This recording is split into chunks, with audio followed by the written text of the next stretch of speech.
There is a legend about the terror that befell Japanese troops in World War II. Japan's army had occupied Ramree Island near Myanmar in 1942 until 3 years later when British troops arrived during the Burma campaign. The battle lasted for 6 weeks until the Japanese were flanked and 1,000 of them were separated. Instead of surrendering, they chose to enter the swamps of the island to encounter the horror of death.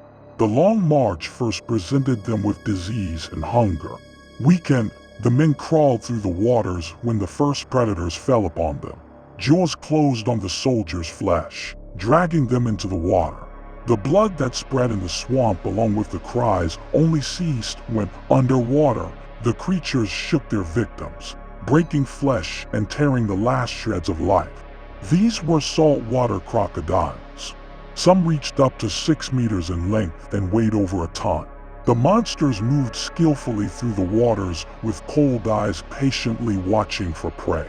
Their 3-ton bite held any man underwater until life left them as their lungs were filled with brackish water. Sleep was a nightmare. Feet were snapped at, and the still sluggish body, awakened by adrenaline, was dragged into the depths. The cry ceased as the lungs filled with water during the desperation when hands tried to grasp anything to escape.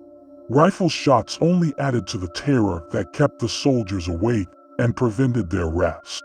Mosquitoes constantly attacked, further weakening the men who fell to the ground seeking rest when night came.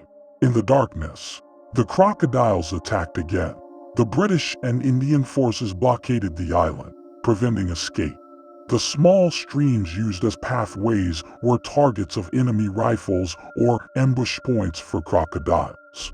With pride and honor preventing surrender, the Japanese remained in the swamp for over a month. It is still widely speculated how many truly died to the crocodiles, but the British report that only 20 Japanese soldiers left the island to be captured alive.